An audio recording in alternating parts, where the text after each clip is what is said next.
Power TV Rakesh Shetty ಅವರೇ ನೋಡಿ, Soujanya case ಬಗ್ಗೆ ಯಾವ ಮಾಧ್ಯಮದಲ್ಲೂ ಕೂಡ ಸುದ್ದಿ ಬರ್ತಾ ಇಲ್ಲ. ಆದರೆ ನಿಮ್ಮ ಮಾಧ್ಯಮದಲ್ಲಿ ಸೌಜನ್ಯ ವಿಚಾರ ಬರ್ತಾ ಇದೆ. ಆ ವಿಚಾರಕ್ಕೆ ತಕ್ಕಂತೆ ನೀವು ತಿಮ್ಮಾರೋಡಿಯವರಾಗಿರ್ಬೋದು, ಗಿರೀಶ್ ಮಠಣ್ಣವರಾಗಿರ್ಬೋದು, ಮತ್ತು ಆ ಹುಡುಗ ಸಮೀರ್ ಆಗಿರ್ಬೋದು, ಅಂದರೆ ಸೌಜನ್ಯ ಹೆಣ್ಮಗು ವಿಚಾರದಲ್ಲಿ ಹೋರಾಟ ಮಾಡ್ತಿರೋ ಅಂಥವರ ಕಾನ್ಸೆಪ್ಟನ್ನು ತಗೊಂಡು ಈ ಸೌಜನ್ಯ ಅನ್ನೋ ಸಬ್ಜೆಕ್ಟನ್ನು ಏನು ನಿಮ್ಮ ಮಾಧ್ಯಮದಲ್ಲಿ ಕೂತ್ಕೊಂಡು ನೆನ್ನೆ ಎಲ್ಲ ಸಿಕ್ಕಾಪಟ್ಟೆ ವಿಡಿಯೋಸ್ಗಳನ್ನ ಮಾಡಿ ಹಾಕ್ತಾ ಇದ್ರಿ, ಅದೆಲ್ಲವನ್ನು ಕೂಡ ನಾವು ಸೂಕ್ಷ್ಮವಾಗಿ ನೋಡಿದ್ದೀವಿ. ಸೌಜನ್ಯ ವಿಚಾರದಲ್ಲಿ ಹೋರಾಟ ಮಾಡ್ತಿರೋಂತಹ ತಿಮ್ಮಾರೋಡಿಯವ್ರ ಬಗ್ಗೆ ನೀವು ಸಿಕ್ಕಾಪಟ್ಟೆ ಪಾಯಿಂಟ್ ಔಟ್ಗಳು ಮಾಡಿ ಮಾತಾಡಿದ್ರಿ. ಆಮೇಲೆ ನೀವು ಹೇಳ್ತೀರಿ ತಿಮ್ಮಾರೋಡಿಯ ಒಂದು ಟೀಮ್ ಏನಿದೆ, ಆ ಬಳಗ, ಅವರೆಲ್ಲ ಏನಿದ್ರು ಬರೀ ಮಾತಾಡ್ತಾರೆ. ಆದರೆ ನಾವು ಅವ್ರು ಮಾತಾಡೋವಂಥ ವಿಚಾರಕ್ಕೆ ಪ್ರಶ್ನೆ ಮಾಡ್ಬಿಟ್ಟು ಕೇಳ್ತೀವಿ. ನಮ್ಮ ಪ್ರಶ್ನೆಗೆ ಅವ್ರ ಕಡೆಯಿಂದ ಸರಿಯಾದ ರೀತಿ ಉತ್ತರ ಇಲ್ಲ. ಅವ್ನು ತಿಮ್ಮಾರೋಡಿ ಏನು ಮಾಡ್ತಾ ಇದ್ದಾನೆ, ಪಬ್ಲಿಸಿಟಿ ತಗೊಂತಾ ಇದ್ದಾನೆ. ಮತ್ತು ಆ ವ್ಯಕ್ತಿ ಈ ಒಂದು ಸೌಜನ್ಯ ಕೇಸ್ ಇನ್ವಾಲ್ವ್ ಆದಮೇಲೆ ಸಿಕ್ಕಾಪಟ್ಟೆ ಹಣ ಮಾಡ್ತಾ ಇದ್ದಾನೆ. ಈ ರೀತಿ ನಿಮ್ಮದೇ ಆದ ವ್ಯಾಖ್ಯಾನಗಳನ್ನ ನೀವು ಹೇಳ್ಕೊತೀರ. ಆಮೇಲೆ ಒಂದು ತಿಳ್ಕೊಳ್ಳಿ ರಾಕೇಶ್ ಶೆಟ್ಟಿ ಅವರೇ, ಇಲ್ಲಿ ಯಾವನು ಏನು ಸತ್ಯ ಹರಿಶ್ಚಂದ್ರ ತುಂಡುಗಳಲ್ಲ. ಆಮೇಲೆ ಎಸ್ಪೆಷಲಿ ನೀವು ಏನು ಸತ್ಯ ಹರಿಶ್ಚಂದ್ರ ತುಂಡಲ್ಲ. ಈಗ ನಿಮ್ಮ ಪ್ರಕಾರಕ್ಕೆ ನಾನು ಬಂದ್ಬಿಡ್ತೀನಿ. ನಿಮ್ಮ ವೈಯಕ್ತಿಕ ವಿಚಾರಗಳು ಮತ್ತು ನೀವು ಅದ್ಯಾವುದೋ ಹೆಣ್ಮಕ್ಳುಗಳ ಹತ್ರ ಗಲಾಟೆ ಮಾಡ್ಕೊಂಡಿದ್ದು ಇದ್ಯಾವುದೋ ನಾವು ಮಾತಾಡೋಕೆ ಹೋಗಲ್ಲ. ಅದು ನನಗೆ ಅವಶ್ಯಕತೆಯೂ ಇಲ್ಲ. ಈಗ ಸೌಜನ್ಯ ವಿಚಾರಕ್ಕೆ ನೀವೆಂಗೆ ದಣಿಗಳ ಪರ ವಹಿಸ್ಕೊಂಡು ಅವರು ಈ ಥರ ವಿಚಾರಗಳಿಗೆ ಇಲ್ಲವೇ ಇಲ್ಲ, ಧರ್ಮಸ್ಥಳದ ಒಂದು ಕ್ಷೇತ್ರಕ್ಕೆ ಕೆಟ್ಟ ಹೆಸರು ತರೋವಂಥ ಕೆಲಸ ಮಾಡ್ತಾ ಇದ್ದಾರೆ, ಮತ್ತು ಆ ದಣಿಗಳು ಕುಟುಂಬದ ಮೇಲೆ ಆರೋಪಗಳು ಮಾಡ್ತಾ ಇದ್ದಾರೆ ಅನ್ನೋ ಒಂದು ಆಲೋಚನೆಯಲ್ಲಿ ನೀವೇನು ಅವರ ಪರ ವಹಿಸ್ಕೊಂಡು ಮಾತಾಡ್ತಿದ್ದೀರಾ, ಹಂಗೆ ಈ ಸೌಜನ್ಯ ಪರ ವಹಿಸ್ಕೊಂಡು ಒಂದು ಮಾತಾಡೋವಂಥ ವರ್ಗಗಳು ಕೂಡ ಇದ್ದೇ ಇರ್ತವೆ. ಹಾಗಾಗಿ ನಾನು ನಿಮ್ಮ ಪರ ಇವರ ಪರ ಎರಡು ಪರನೂ ಕೂಡ ನಾನು ಈ ವಿಚಾರದಲ್ಲಿ ಹೇಳೋದಿಲ್ಲ. ಈಗ ಭೀಮಾ ಅನ್ನೋ ಒಬ್ಬ ವ್ಯಕ್ತಿ ಏಕಾಏಕಿ ಬಂದಿದ್ದಾರೆ. ಎಲ್ಲಿಗೆ ಬಂದಿದ್ದಾರೆ? ನೇರವಾಗಿ SP ಸಾಹೇಬ್ರನ್ನ ಭೇಟಿ ಮಾಡಿ SP ಸಾಹೇಬ್ರಿಗೆ ಮಾಹಿತಿಗಳನ್ನ ಕೊಟ್ಟು, ತದನಂತರ ವಕೀಲರ ಮುಖಾಂತರ ಕೋರ್ಟ್ಗೆ ಹಾಜರಾಗಿ ಜಡ್ಜ್ ಸಾಹೇಬ್ರ ಮುಂದೆ ಹೇಳಿಕೆಗಳನ್ನ ಕೊಟ್ಟಿರೋವಂಥ ವಿಚಾರ ನೋಡಿ. ಪವರ್ ಟಿವಿ ಅವರು ನೋಡಿ, ಈ ಸಬ್ಜೆಕ್ಟನ್ನು ತಗೊಂಡು ನೀವು ಮಾತಾಡಿ. ಇದು ಮೇನ್ ಬೇಕಾಗಿರೋದು. ತಿಮ್ಮಾರೋಡಿಯವರು ಈ ಸೌಜನ್ಯ ಕೇಸಲ್ಲಿ ಬಂದು ಬಿಲ್ಡಪ್ ತಗೊಂತಿದ್ದಾರೆ, ಹೆಸರು ಮಾಡ್ಕೊತಿದ್ದಾರೆ, ಹೀರೋ ಆಗ್ತಿದ್ದಾರೆ. ಇದೆಲ್ಲ ಬಿಟ್ಬಿಡಿ. ಈಗ ನೀವು ಕೂಡ ಅಷ್ಟೇ ಮಾಡ್ತಾ ಇರೋದು. ಧರ್ಮಸ್ಥಳ ಮತ್ತು ದಣಿಗಳ ವಿಚಾರನ ಎತ್ಕೊಂಡು, ತಿಮ್ಮಾರೋಡಿ ವಿಚಾರಗಳನ್ನ ಎತ್ಕೊಂಡು ನೀವು ನಿಮ್ಮ ಚಾನಲ್ನ ವ್ಯೂಸ್ ಜಾಸ್ತಿ ಮಾಡ್ಕೊಳ್ಳೋದಕ್ಕೆ, TRP ಜಾಸ್ತಿ ಮಾಡ್ಕೊಳ್ಳೋದಕ್ಕೆ, ನೀವು ಹೀರೋಯಿಸಮ್ ಆಗೋದಕ್ಕೆ ನೀವು ಕೂಡ ಪ್ರಯತ್ನ ಪಡ್ತಾ ಇರ್ಬೋದಲ್ವಾ? ನೋಡ್ರಿ, ಪಾಸಿಟಿವ್ ಅಂದಮೇಲೆ ನೆಗೆಟಿವ್ ಇದ್ದೇ ಇರ್ತದೆ. ಈಗ ಒಂದು ಹೆಣ್ಮಗುಗೆ ಅನ್ಯಾಯ ಆಗಿದೆ ಅನ್ನೋ ವಿಚಾರಕ್ಕೆ ಧ್ವನಿ ಎತ್ತಿದ್ದಾರೆ. ನಮ್ಮ ಸಮಾಜದ ವ್ಯವಸ್ಥೆ ಹೆಂಗೆ ಅಂದರೆ, ಯಾರು ಅನ್ಯಾಯದ ವಿರುದ್ಧ ಧ್ವನಿ ಎತ್ತೋ ಅಂತ ಕೆಲಸ ಮಾಡ್ತಾರೆ, ಆ ಧ್ವನಿ ಎತ್ತೋ ಅಂಥವ್ರ ಮೇಲೆ ಕೇಸಸ್ಗಳಾಕ್ಸೋದು, ಇಲ್ಲ ಧ್ವನಿ ಎತ್ತೋವ್ರ ವಿರುದ್ಧ ಕಾಲೆಳೆಯುವಂಥ ಕೆಲಸ ಮಾಡೋದು, ಆಮೇಲೆ ಅವ್ರನ್ನ ಟೀಕೆ ಮಾಡೋದು, ಅದ್ರ ಜೊತೆಗೆ ಅವ್ರನ್ನ ಇಕ್ಕಟ್ಟಿನ ಪರಿಸ್ಥಿತಿಗೆ ಸಿಗಾಕ್ಸೋ ಅಂಥ ರೀತಿಲಿ ಮಾಡೋದು, ಇದು ಹಿಂದೆಯಿಂದನೂ ನಡ್ಕೊಂಬಂದ್ಬಿಟ್ಟೈತೆ. ಇವೆಲ್ಲ ನಾವು ನೋಡಿ ಸಾಕಾಗ್ಬಿಟ್ಟಿದ್ದೀವಿ. ಹಂಗಾಗಿ ಇಲ್ಲಿ ಯಾರು ಏನು ಸತ್ಯ ಹರಿಶ್ಚಂದ್ರ ಮುಂದುಗಳಲ್ಲ, ಇನ್ಕ್ಲೂಡಿಂಗ್ ನೀವು ಕೂಡ ಸೇರಿ. ತಿಮ್ಮಾರೋಡಿಯವರು ಸರಿ ಇಲ್ಲ, ಗಿರೀಶ್ ಮಠಣ್ಣನವರು ಸರಿ ಇಲ್ಲ, ಆಮೇಲೆ ಆ ಹುಡುಗ ದೂತ ಸಮೀರ್ ದೂತ, ಆ ಹುಡುಗನೂ ಕೂಡ ಸರಿ ಇಲ್ಲ ರೀ. ಇವ್ರು ಯಾರೂ ಸರಿ ಇಲ್ಲ. ಆಮೇಲೆ ಈ ತಿಮ್ಮಾರೋಡಿ ಟೀಮ್ ಏನಿದೆಯಲ್ಲ, ಇವ್ರನ್ನೆಲ್ಲ ನೋಡಿಕೊಂಡು ಒಂದಷ್ಟು ಜನ ಮಾತಾಡ್ತಾರೆ ಅಂತ ಹೇಳ್ತಿರಲ್ಲ, ಇವ್ರುಗಳು ಸರಿ ಇಲ್ಲ ರೀ. ಇವರೆಲ್ಲ ಟಾರ್ಗೆಟ್ ಇಟ್ಬಿಟ್ಟವ್ರೆ ಅಂತಲೇ ಅನ್ಕೊಂಬಿಡೋಣ.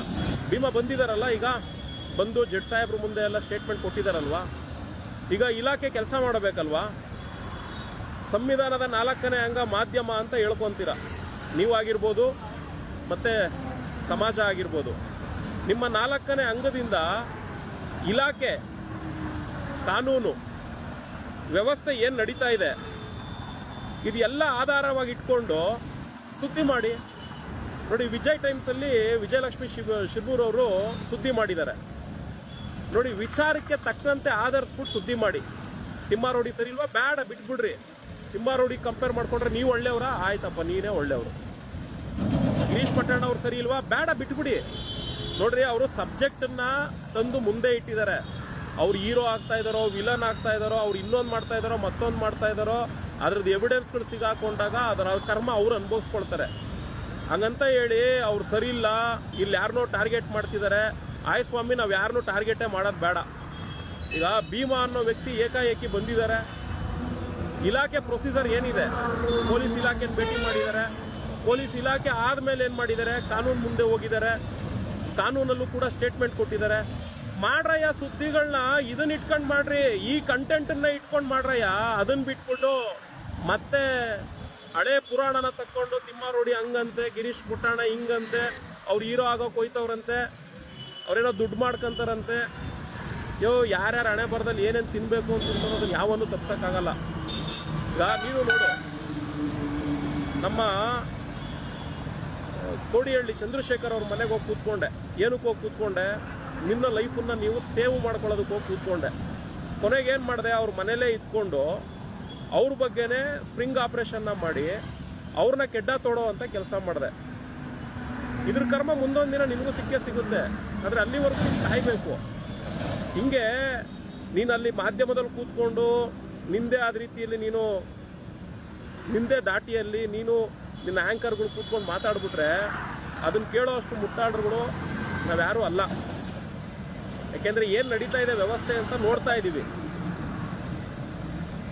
ಈಗ ಈ ತಿಮ್ಮಾರೋಡಿ ಅವ್ರ ಟೀಮ್ನ ನಿಂದನೆ ಮಾಡೋ ಅಂಥ ವರ್ಗ ಏನಿದೆಯಲ್ಲ, ನೀವು ನಿಂದನೆ ಮಾಡೋದು ಬೇಡ, ಇವರು ಕೂಡ ಈಗ ಹೋರಾಟ ಮಾಡೋ ಅಂಥದ್ದನ್ನು ಅಲ್ಲಿ ನಿಲ್ಲಿಸ್ಲಿ. ಇವಾಗ ಏನು ಪ್ರಕ್ರಿಯೆ ನಡೀತಿದೆಯಲ್ಲ, ಭೀಮಾ ಅನ್ನೋ ವ್ಯಕ್ತಿಯಿಂದ ಲೀಗಲ್ ಆಗಿ ತಾನೇ ಆ ಹುಡುಗ ಬಂದಿರೋದು. ಪೊಲೀಸ್ ಇಲಾಖೆ ಭೇಟಿ ಮಾಡಿದ್ದಾರೆ, ಕಾನೂನು ಮುಂದೆ ಬಂದಿದ್ದಾರೆ. ಕೇಳ್ರಯ್ಯ, ಇವಾಗ ಭೀಮನ್ ಸ್ಟೇಟ್ಮೆಂಟ್ಗಳೇನು, ಭೀಮಾ ಕೊಟ್ಟಿರುವಂಥ ಸ್ಟೇಟ್ಮೆಂಟಲ್ಲಿ ಏನೇನು ಕೆಲಸಗಳಾಗಬೇಕಾಗಿದೆ ಕೆದಕ್ರಿ. ಆಗ ದಣಿಗಳು ತಪ್ಪು ಮಾಡೋರು, ದಣಿಗಳು ರಿಲೇಷನ್ ಅವ್ರು ತಪ್ಪು ಮಾಡೋರು, ಅಥವಾ ನೀವು ಟಾರ್ಗೆಟ್ ಮಾಡ್ತಿರಲ್ಲ ಈ ಟೀಮೇ ತಪ್ಪು ಮಾಡೋರು ಎಲ್ಲ ಆಚೆ ಬರಲೇಬೇಕಲ್ವಾ? ಆ ಪ್ರಯತ್ನ ಪಡ್ರಿ. ಅದನ್ನು ಬಿಟ್ಬಿಟ್ಟು ಅವ್ನು ಸಮೀರ್ ದೂತ ಮಾಡಿ ಸರಿ ಇಲ್ಲ, ಸಮೀರ್ ದೂತ ಅಂಥ ಜಾತಿ ಇಂಥ ಜಾತಿ ಅಂಥ ಧರ್ಮ, ಆಮೇಲೆ ಅವನ್ನ ಕ್ರಾಸ್ ಕ್ವಶನ್ ಮಾಡಿ ಕೇಳೋದು, ಇದು ಯಾವುದೂ ಉಪಯೋಗಕ್ಕೆ ಬರಲ್ಲ. ಉಪಯೋಗಕ್ಕೆ ಬರೋದು ಒಂದೇ ಸಬ್ಜೆಕ್ಟು, ಭೀಮನ ಅಜೆಂಡಾಗಳು. ಭೀಮಾ ಅವರು ಕೊಟ್ಟಿರೋಂತಹ ಸ್ಟೇಟ್ಮೆಂಟು, ಭೀಮಾ ಅವ್ರು ಕೊಟ್ಟಿರೋ ಸ್ಟೇಟ್ಮೆಂಟ್ ಮೇಲೆ ಕಾನೂನು ಏನು ರೀತಿ ಮುಂದುವರಿಯುತ್ತಾ ಇದೆ ಅದು ಇಲ್ಲಿ ತುಂಬ ಇಂಪಾರ್ಟೆಂಟು. ನಿಮ್ಮ ಮೀಡಿಯಾಗಳಿಗೆ ತಾಕತ್ತಿದ್ರೆ ಅದನ್ನು ನೀವು ಜನಕ್ಕೆ ತೋರಿಸುವಂಥ ಕೆಲಸ ಮಾಡಿ. ಅದನ್ನು ಬಿಟ್ಬಿಟ್ಟು ಸಮೀರ್ ದೂತನ್ನ ಕ್ರಾಸ್ ಕ್ವಶನ್ ಮಾಡೋದು, ಆಮೇಲೆ ತಿಮ್ಮಾರೋಡಿ ಅವರು ಅವ್ರು ಸರಿ ಇಲ್ಲ ಇವ್ರು ಸರಿ ಇಲ್ಲ ಅನ್ನೋದು ಎಲ್ಲ ಸತ್ಯ ಹರಿಶ್ಚಂದ್ರನ್ ತುಂಡ್ರೆ ಕಣಯ್ಯ. ಬೆಳಕಿಗೆ ಬರೋವರೆಗೂ ಮಾತ್ರ. ಬೆಳಕಿಗೆ ಬಂದಮೇಲೆ ಎಲ್ಲರದು ಆಚೆಗೆ ಬರ್ತದೆ. ಹಂಗಂತ ಹೇಳಿ ಯಾವನು ಏನು ಸಾಚ ಅಲ್ಲ ಅಂತ ನಮಗೂ ಗೊತ್ತು. ಶೆಟ್ಟಿ ಅವರೇ, ರಾಕೇಶ್ ಶೆಟ್ಟಿ ಅವರೇ, ಮಾಧ್ಯಮ ಇಟ್ಕೊಂಡಿದ್ದಾಕ್ಷಣ ನೋಡ್ರಿ, ಹಿಂದೆ ಎಲ್ಲ ಏನಾಗ್ಬಿಟ್ಟಿತ್ತು ಗೊತ್ತೇನ್ರಿ? ನೀವೇನು ಮಾಧ್ಯಮದಲ್ಲಿ ಒಬ್ಬ ವ್ಯಕ್ತಿ ಸರಿಯಿಲ್ಲ ಅಂತ ತೋರಿಸ್ತಿದ್ರಿ, ಅದನ್ನು ಜನ ನಂಬಿಡೋರು. ಇವತ್ತು ನೀವು ಯಾವ ವ್ಯಕ್ತಿನ ಸರಿಯಿಲ್ಲ ಅಂತ ಬೆರಳು ಮಾಡಿ ತೋರಿಸ್ತೀರಾ, ಇವತ್ತು ಅಂಥ ವ್ಯಕ್ತಿಗಳ ಕೈಯಲ್ಲೂ ಕೂಡ ಸೋಷಿಯಲ್ ಮೀಡಿಯಾ ಇದೆ. ನಿಮ್ಮ ಮಾಧ್ಯಮಗಳಿಗಿಂತ ಪವರ್ಫುಲ್ಲಾಗಿ ಅವರ ವಿಚಾರವಂತಿಕೆಗಳನ್ನ ಅವರಲ್ಲಿ ಹಂಚ್ಕೊಂಡ್ಬಿಡ್ತಾರೆ. ನಿಮ್ಮ ಅವಶ್ಯಕತೆ ಈ ಸೋಷಿಯಲ್ ಮೀಡಿಯಾ ಬಂದ ಮೇಲೆ ಮುಗಿದೋಯ್ತು. ನೀವು ಪುಂಗೋ ಅಂಥ ಕತೆಗಳನ್ನ ಕೇಳೋರು ಕೇಳ್ಕೊಬೇಕು. ನೀವು ಯಾರ ಮೇಲೆ ದೂಷಣೆ ಮಾಡ್ತೀರಾ ಅವ್ರು ಬಂದು ಸರಿಯಾಗಿ ಕ್ಲಾರಿಟಿ ಕೊಟ್ಟರು ಅಂದರೆ ನಿಮ್ದೇನು ಪಿಕ್ಚರ್ ನಡೆಯಲ್ಲ. ಹಿಂಗಿದೆ ನಿಮ್ಮ ಸ್ಥಿತಿಗತಿಗಳು. ನಿನ್ನೆ ನಾನು ನೋಡಿರಲಿಲ್ಲ, ಅದು ಯಾವುದೋ ಒಂದು 3-4 ಜನ ಲಿಂಕ್ ಕಳಿಸಿದ್ರು, ಎಲ್ಲ ಕೂತ್ಕೊಂಡು ನೋಡಿದೆ. ನೀನು ಅಲ್ಲಿ ಮಾತಾಡಿದ್ದು ಏನೂ ಅಲ್ಲ, ಬರೀ ಅವ್ರನ್ನ ಟಾರ್ಗೆಟ್ ಮಾಡ್ಕೊಂಡು ಮಾತಾಡಿದ್ಯಾ. ಅದು ನಮ್ಗೆ ಯಾರಿಗೂ ಅವಶ್ಯಕತೆ ಇಲ್ಲ. ನಮಗೆ ಬೇಕಾಗಿರೋದು ಇಷ್ಟೇ. ತಿಮ್ಮ ಅನ್ನೋ ವ್ಯಕ್ತಿ ಏನು SP ಸಾಹೇಬ್ರ ಮುಂದೆ ಬಂದಿದ್ರು, SP ಸಾಹೇಬ್ರನ್ನ ಜೊತೆಗೂಡಿ ಏನು ಕಾನೂನು ಮೊರೆ ಹೋದ್ರು, ಕಾನೂನಲ್ಲಿ ಏನು ಸ್ಟೇಟ್ಮೆಂಟ್ ಕೊಟ್ಟಿದ್ದಾರೆ, ಆ ಸ್ಟೇಟ್ಮೆಂಟ್ ಆಧಾರದಲ್ಲಿ ಏನು ಕೆಲಸಗಳಾಗಬೇಕಾಗಿದೆ ಇದ್ರ ಬಗ್ಗೆ ಫೋಕಸ್ ಮಾಡಿ ಜನಕ್ಕೆ ಸಂದೇಶ ಕೊಡ್ರಿ. ಅದನ್ನು ಬಿಟ್ಬಿಟ್ಟು ಬೇರೆದನ್ನೆಲ್ಲ ಕೊಟ್ಕೊಂಡು ಕೂತ್ಕೊಂಡ್ರೆ ನಿನ್ನನ್ನು ಕೂಡ ಅದೇ ಅಂತಾರೆ, ಇವನು ಯಾರೋ